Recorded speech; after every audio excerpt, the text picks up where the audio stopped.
this, I'm not going to glorify too much about what I went through and how the enemy tried to get me to take my life. What I want to do is glorify our Lord today by being here in front of you, the brothers and sisters, and share with you what I went through and what a lot of people go through. It may not be the same as us, but we all have an enemy of our soul, and he's patrolling the earth and trying to make us feel that we're not wanted, we're not needed in this life. And if you listen to him enough, he can really do a terrible job of your soul and break you, and to that you never, or that you don't want to be on this earth any longer. So I'll give you a bit of a background of my life. I wasn't I grew up in a family business. I didn't grow up in a household that was dangerous or anything. My parents looked after me well. My mum was a Christian.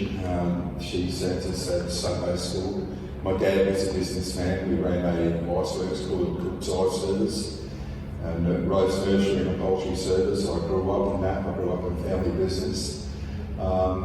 And my parents taught me well, disciplined me, and sent me to a good school and dressed me well and fed me well. So this isn't a story about that I grew up in a terrible situation. I grew up in a good situation.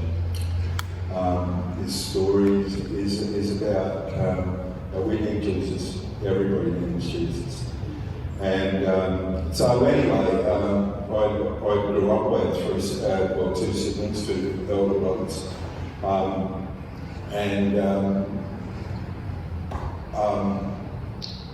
we grew up, and we left church pretty early. Dad wasn't a follower of Christ.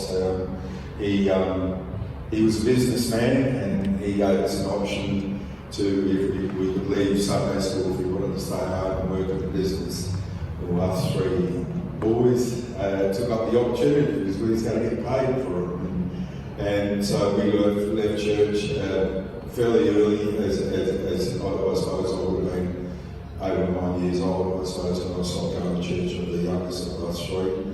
And much to Mum's disappointment, I was sure that she was disappointed. I never asked her, but I want to say this right from the start as well. One thing that my mum installed into me right from a kid, all the way through until Mum took her last breath at the age of 77, was never ever give up, never lose your faith, and always say your prayers. And that stayed with me all the way through my life, as hard as the Word of God. As I take you into the story, there was, in the darkness, the prayers got lost somewhere along the way. But anyway, so I grew up in a family business. I rebelled a bit against the life that I was living in. I seemed to like the scallywags in the classroom and being one of the funny ones. And it's amazing how far you can get off the track, thinking that as you as kids growing up is that you know better than your parents. And so I rebelled against my parents fairly early on in life. The first time, when it really started, I was 14 years old. We was going to a party, and we all met down an alleyway, and they was asking everybody to chuck in their money for this party. And I thought we was all throwing our money in to get some lollies and some snacks and that to take to the party. But when these lads walked back up, they'd spent all the money on alcohol. Well, that was the beginning, because I was one of those people that alcohol never. I was never a person that could keep my alcohol under control. That night, I got blind drunk, and that was the start of it. It was every weekend after that, from the age of 14 years old. and managing. I left school shortly after that. I got kicked.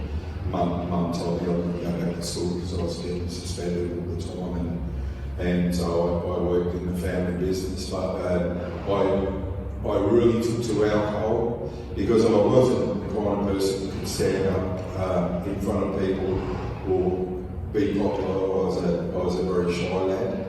I could only stand up in front of you guys here today because I'm in front of family. And we all know that we can always speak in front of family, but out there where we're trying to fit in, or that's what I was trying to do, is that the alcohol, what I thought was making you fit in, making you popular, and people would laugh and sort of things that you didn't have. And so I found a voice amongst my friends. I ended up being one of the popular ones because I was ready to go to extreme limits just to get my mates to laugh, you know, and that was part of a terrible addiction going right through my whole life. One thing Mum taught us, and all of my brothers, but she really drummed into us when we went from primary school to high school was she really drummed into us that we're going to probably get off of drugs, you know, marijuana, maybe heavier drugs and all that. And she really installed in me how dangerous drugs were. And so I managed to, I took that on board. Early, by the time I was about 19 years old, I was already smoking marijuana, and you know, alcohol for me was a compromise of the person that you was meant to be. It led you into doing things that you wouldn't normally do, you know, because, you know, as, you know, I suppose trying to be one of the popular ones with the other mates, you know, delving into marijuana, which was a gateway into other drugs. It just snowballed on from there. I remember the first time getting off speed. Well, speed's a bit different than what it is these days. It's mainly known as methamphetamine these days. It's about, I'd probably say 20 times more potent than what the speed was back in those days. But I took a real liking to the bikers and that. I had a real thing for motorbikes and choppers, but I didn't know the depths of what the biker gangs were about, but I got involved with it. I thought it was about drinking, girls, and riding motorbikes and mechanics and stuff like that. But I learned a lot more about that as well. But anyway, I remember my first morning speed and loved it that much that I actually bought some. And I actually went home that night. I woke up the next morning and I still had about half a gram of speed in my pocket. Well, I burned it in the fire because when I was sober, I remember what my mum had taught me about the drugs. And I realised that I loved that speed so much that it was dangerous to me, and I could still hear my mum's words ringing in my ears. Anyway, so I burnt it, and I managed to stay away from the heavy drugs. You know, I smoked the occasional reefer, which is rolled up in the paper. I'm sure what I mean, smoke that out through a pipe. But alcohol was my downfall. But I worked in the building industry because I left school. I had a physical fight with my dad that ended up like a punch-up. I punched my dad right in the face and knocked his teeth out of his mouth. I was boxing at the time. And I got kicked out of home. This is, I've gone past it, did that. I was 15, 16 years old. So I was on the streets pretty early. When you're on the streets, you get pretty streetwise pretty quick, I thought I grew up pretty quick, and I was, you know, knocking around with the bikers. I won't name the group that I was knocking around, but I was looking to them being my role models, and and so I grew with that. Somewhere after that, I just back up there when I got kicked out of home. My eldest brother and my dad threw me clothes all over the driveway, told me it was a big life out there, that I was never going to make anything of myself, that I would never have nothing. So I suppose that was a bit of a beating on Bonnet, that I was going to prove him wrong. And by the time I was 21 years old, I started my own business. Within 3 years, I had 3 trucks going, and so I built a business. I met my wife and got married fairly early in life. I had 3 sons. Excuse me. And so life was going pretty good. I ended up I did an array of things on the building site and built up business, took on anything I could possibly get hold of. I bought my first house by the time I was 24. And then I just started building money. I seemed to be fairly good at just taking chances and buying more trucks, and I ran a furniture removals business for a while, and then I sold that, put an agriculture farm. I don't know if you guys have been around enough. No, that there was a few fads that went around. There was emus, and everybody started buying emus and ostriches and grapevines, and I jumped into the agriculture. I actually bought it at a time where it was before the boom came. Us as human beings, we see our next door neighbour making money, and we want to find out how they're making it. And so the agriculture farm, by the time I sold it was such we made such a good profit on the agriculture farm, because everybody wanted to get involved in it, because everybody thinks they're going to get rich doing it, And from there, I'd already started up an earthwork business. From there, my wife keeps on telling me the movement might be out there. Sometimes I think it's nice when I love ice cream. If I start thinking it just has to stop cooking, Anyway, so through the agriculture farm, we started up a business called Wetland Machine on Construction, which we're still running these days. And so I suppose I bought houses and had a shack right down on the beachfront, and built a big house up the Houghton, and was running 2 businesses, and money was just, I went from a homeless guy to this bloke that was getting too big for his boots. Anyway, I joined up with a local football club. I learned pretty quickly that in business it's good to get involved in community things and that. I made a lot of good mates on the footy club and that, but I was growing in the family. There's a lot of young blokes coming on, and which the drug scene was starting to get really big. Methamphetamine was starting to come into that time. I was 30 years old when I started playing football for Houghton. Made a lot of good friends there. Like these young fellas were getting involved in the meth, and it's I was the older one there in the football club. So, who are you? And it started with it's called keying. You go out for a few drinks after the game. They'd stick a key up. I had no idea what was going on first. Just suck it, and what he was doing was sucking the methamphetamine that stuck in the bag off the key. Well, that straight away took to me.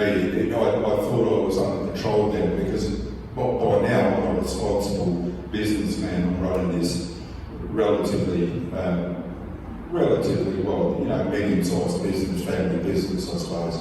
And I'm thinking that I'm mature, I've got everything under control by then, but took me right back to when I first tasted speed in the first place, and I absolutely loved it. Now, these were young guys, 10 years younger than me. When you're 30 years old, you're speaking to a 20-year-old, they're children to you, or the mature adult there, but obviously I wasn't. And so I quickly started buying the stuff myself, because Mr. Popular, I was and becoming even more popular.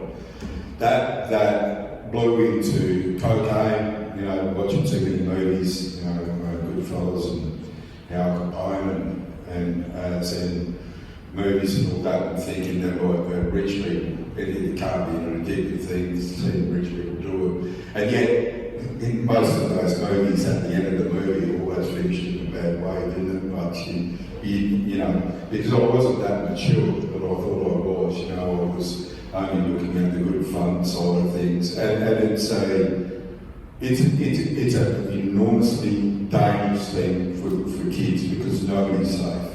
I didn't realise that. Now I realise that the amount of people that are my age now, I'm 58 years old, or even older in their 60s, that have got problems with heavy drugs that they haven't been managed to be able to shake anyway. So this just spiralled out of control. I was probably 10 years into my marriage that I'd hidden my drug problem from my wife. I was, she'd been in the bed beside me, my ex-wife, I should say.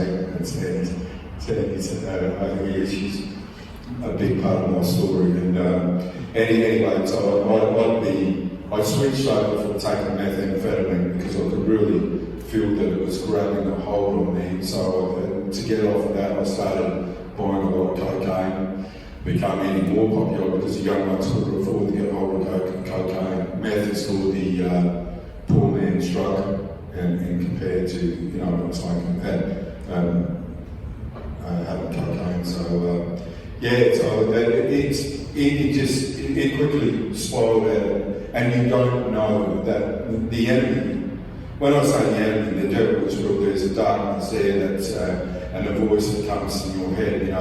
The doctors will explain it out to psychosis and all that. Yes, that does become part of a heavy addiction, but there's also there's an enemy there, and because I tell you, like at that 10-year stage, that I realised that I was fully addicted, fully in trouble with this drug, and I realised that when I made probably 10 phone calls to get a heap of gear for over Christmas time, and I couldn't get hold of anything. I felt anxiety starting to go through me and starting to panic, and I was starting to ring people that I wouldn't normally ring. And that's when it dawned on me that I had an addiction. And at that stage, it became scary. It became scary what I was doing. I was probably going 3 days in a row without my wife even knowing. I'd be underneath the covers, it'd be 1 o'clock in the morning, and a little voice in my head just saying, just take a bit more drugs. So I've got my wife laying next to me, I'm in the bed while I'm taking drugs, and then waking up the next day and taking a heavy breath and thinking, thank God I'm still alive. But the last thing I heard that night was just one more and your life will be finished, you can rest, it'll be all over, and it'll be better for everybody. This went on for years after that. So fast forward from that side, I came home one day and I heard my wife bawling her eyes out. She thought I was having an affair with another woman. And I told her that I wasn't having an affair with another woman, I was having an affair with a drug habit. And I just spilled it out. I didn't actually realise then that was the beginning of my marriage being over. Because my wife just thought, well, you just got to stop taking the drugs and that's it. Well, addiction doesn't work like that. Addiction doesn't work like that, and she thought it was going to be easy, and she booked me into these places.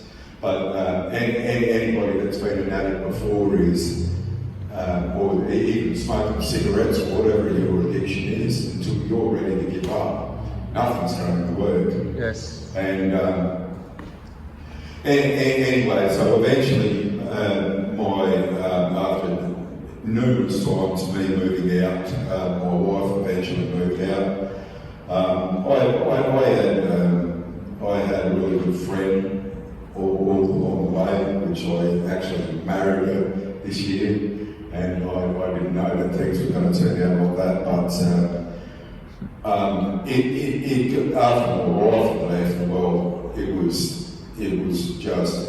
out of control then. I had this big place up out and running a business with an enormous amount of money coming in, never been a problem to be able to get hold of drugs or whatever it be, alcohol, everything.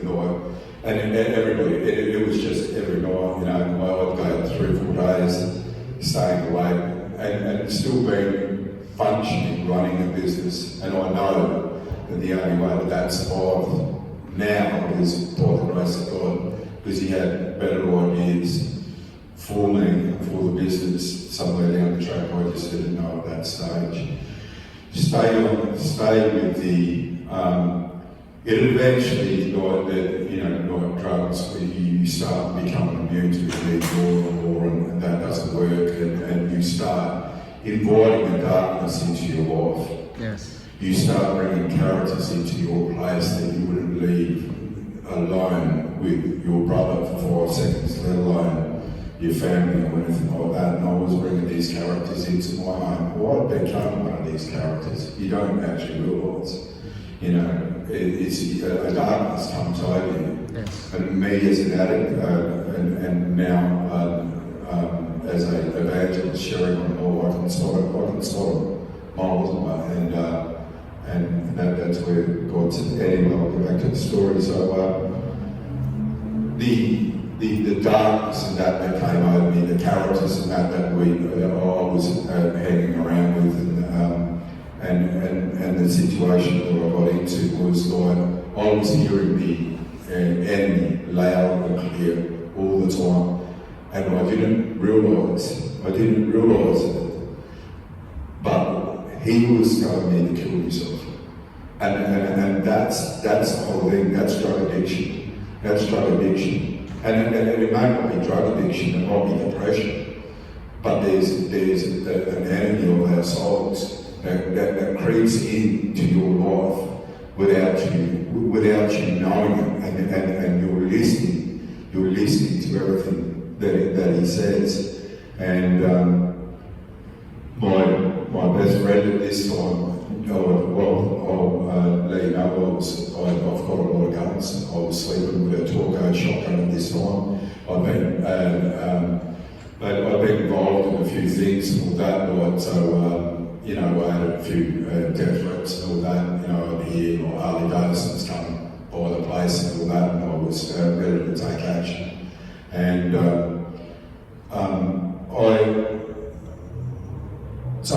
was just, it was just that part then, it was after a while of living a life like that, you become,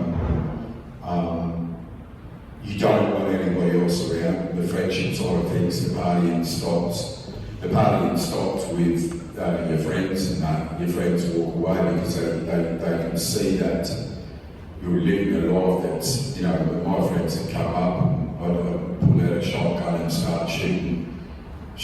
Well, I had Harley Davidson in the house, and I would smoke up the motorbike in the house, just to get a laugh out of your mates. But by this stage, your friends were getting pretty scared of God because didn't know where he was going to stop, pulling out 12 gauges or burnouts in the house, and then,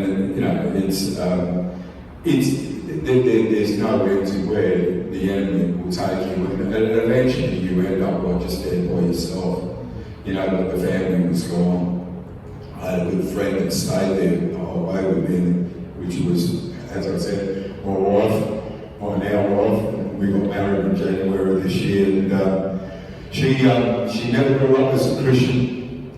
She never went to church. I think one of her friends from school went to Sunday school once, but she never had a knowledge of who Christ was and the background there, or mother like I did, that God just told me to never give up my faith. My faith was diminished. It was gone. I just wanted out of this life, you know. And yet, I can say right now that I still knew that he was there, you know. I still knew that he was there, the Lord I'm talking about. Anyway, Sandy and I had this really bad argument one night, and she ended up leaving, and she listened to a lot of my conversations, and she knew that my mum was a Christian, and that I just go back a little bit here again as well. During this after the 10 years that my wife had left me, my mum died as well, and that was just a flat out spiral down into the darkness. Everything that I had, apart from my kids, but I realised my steadiness in life, or anybody that was ever going to compliment me was absolutely gone. Because you mums know that you can be the worst for the worst, and you mums still seem to have the knack to make you feel loved. And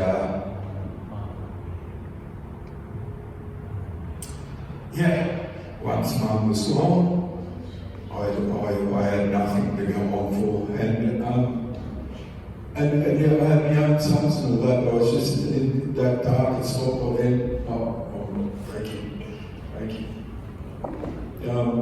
Thanks so much. Anyway, so my mum had passed away, and when she passed away, you know, it was just us three boys there, the oldest brother, the middle brother, and me being the youngest. I remember she looked at the eldest brother, just looked at him, and then she looked at my middle brother, and then she looked at me, and she looked horrified. It was like that she could see everything that was hanging off me. It was almost like she could see that the demons were caressing me, that they had their filthy hands all over me, and that I was part of their baggage then. And so Sandy, after this argument, she listened. She really listened to me. If it weren't for Sandy, after my mum went, and Sandy lost her dad in that meantime as well. If it weren't for Sandy, I would have pulled the trigger on this tour coach that I'll tell you about in a minute. And I had this big argument with Sandy, so she left, and that was it there. I just thought everything's gone. I got my shotgun out and I shot everything up in this house. Now I wasn't getting back at my wife. My wife wanted nothing to do with that house. You know, she thought that it was haunted. She knew that there was a darkness in that house. And I paid out my wife the courts had been finished by then. So I had actually shot all my trophies in the house, shot the television, shot everything up, shot the walls up, shot the windows, and I was going to shoot myself. Just understand this, brothers and sisters, I'd be up here all day if I told you the whole story. And so what I'm trying to do is combine now a lot of things that didn't necessarily happen in this order, like the day after. This is what I'm saying. And so I shot everything, and I planned on you going to go and do all of that, and then decide to hang around for a bit longer, so you have to do all your carpentry work. So, but Sandy, in the meantime, she had gone up to the cemetery, and she prayed over my mum's grave, and yet she'd never prayed before. And then she went to a little church, local church down the road, and she handed a note over to a lady called Bronte Day. If anybody knows who Bronte Day is, Bob Day was the senator and family first.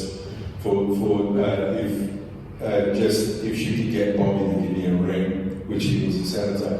Anyway, Bobby did give me a ring, and I was pretty amazed. I used to coach his kids back before I got stuck in the drugs and that. I used to coach his kids, and the neighbourhood was very aware of what the person that I had changed. I wasn't that cricket coach anymore. I was that self-centered, probably very, very dangerous to the outside world. even though in my mind I was still the same broken person, you know, that just didn't want to live anymore.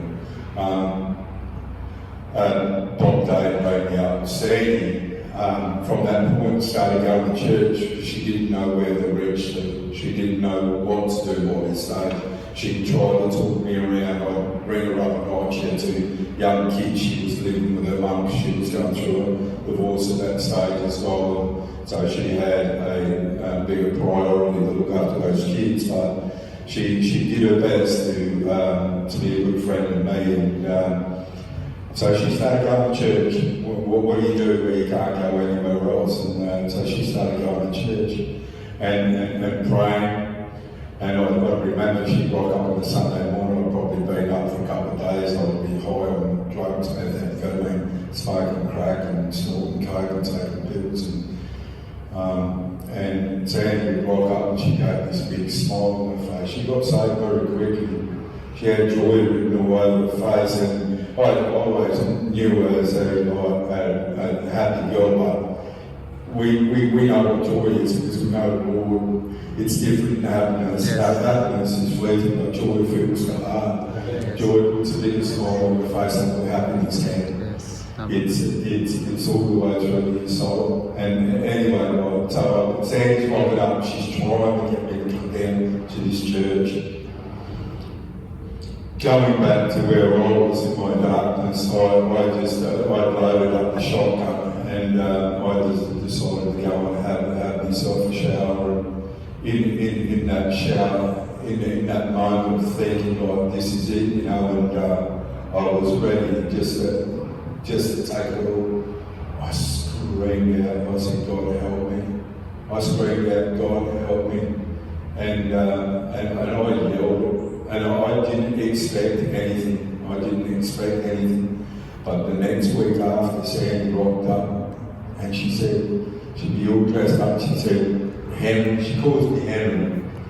Well, most people call me Cookie. My real name's Geoff, so I've got three names. So we all get mixed up and speaking about the same area. This guy from London standing up the front. And anyway, Sandy said, would you like to come? So I got up, I got changed, and I went down to the church. You know what the miracle was, the first miracle that I seen? The church didn't catch on fire when I walked inside it. Do you know, as being an evangelist, how many times I hear that from people, oh, if I went to church and catch on fire? That's tabs on yourself, isn't it? Beyond Ripley's believable or not, you know, if the church caught on fire as you walk through the doors. But people convince themselves of this, and I think the reason being for this is what I had in my heart was that I'll eventually get there. I'll clean up my act. I can't go to church like this. When God calls us, He says, "Come to me as you are." Yes. Because He's the one that's going to do the change. Yes. And I had no idea about that. I thought that I had to clean up my act before I walked in. Well, could you imagine this, brothers and sisters, being an alcoholic for 45 years by then? 7.5 years of methamphetamine and crack, smoking crack, and all the other drugs that came with it. But I walked into that church. I didn't look tired like I do now. That's a bit of a joke. But yeah, so I was dark around the eyes. I was running what we call greys, a drug addict, a full-blown drug addict at that stage. I was addicted. And I walked into that church and those people were friendly to me. Well, anyway, I didn't go back the week after. I didn't go back the week after that, nor the week after that, because I was listening to the enemy again. And then one morning, I remember my phone was ringing. I was heavily back on the drugs. I never got off them. But I had something happen. I just didn't know what it was. I wasn't acknowledging it. And what it was, the phone rang, and I answered the phone, I could hear this croaking, what sounded like an old lady to me, and I thought, well, this must be my auntie, because my mum had passed away, and the only older lady that I knew was my auntie that was in her late 80s at that stage, and she said, and I said, hello, Geoff, and she said, it's not Geoff, it's Ev.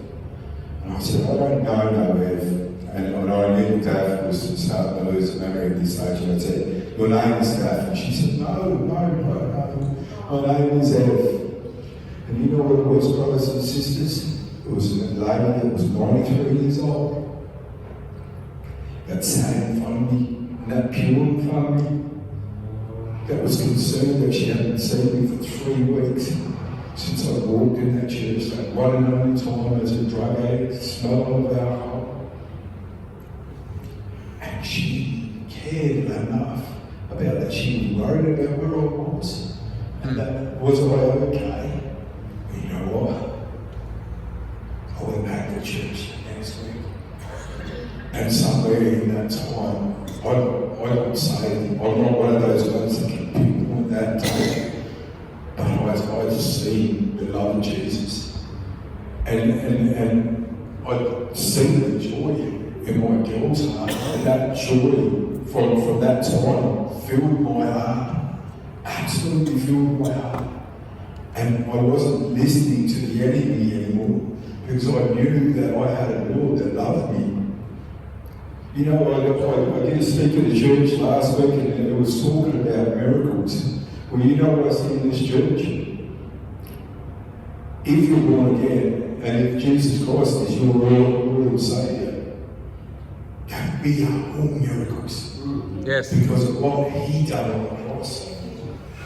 Not because of us. He says, come to me, all of those that weary and burdened, and I will give you rest.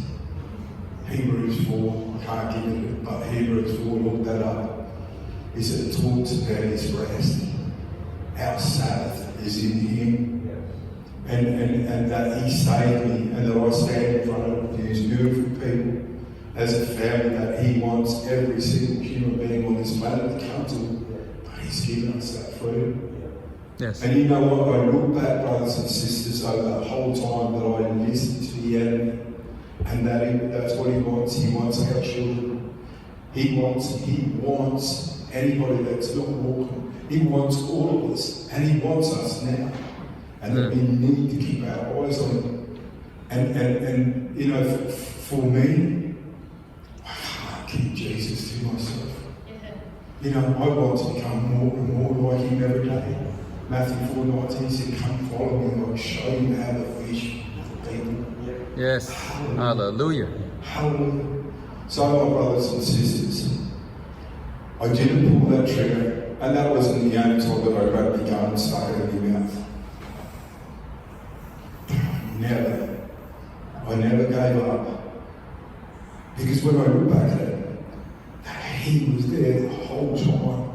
He was there the whole time. So thank you, brothers and sisters, for listening to me today. And I just want to say that you're all miracles. And that there's people out there that don't know our Lord. You know, I'll tell you this one other thing quickly, is that it'll be 10 years this Christmas since Sandy and I came to the Lord. Hallelujah, praise the Lord. 10 years this Christmas, and I cannot keep this truth to myself. Jesus gave up His life for us. And He says, pick up your cross and follow me. He grabbed the child that His disciples were trying to keep the children away. Don't bother Him. And He says, no, let the children come to me. Yes. And He sits a child on His lap. And He says, this is how you need to come to me. It's amazing. It's amazing. He loves us. God bless you all. God bless you all. Bless you too, brother. Thank you.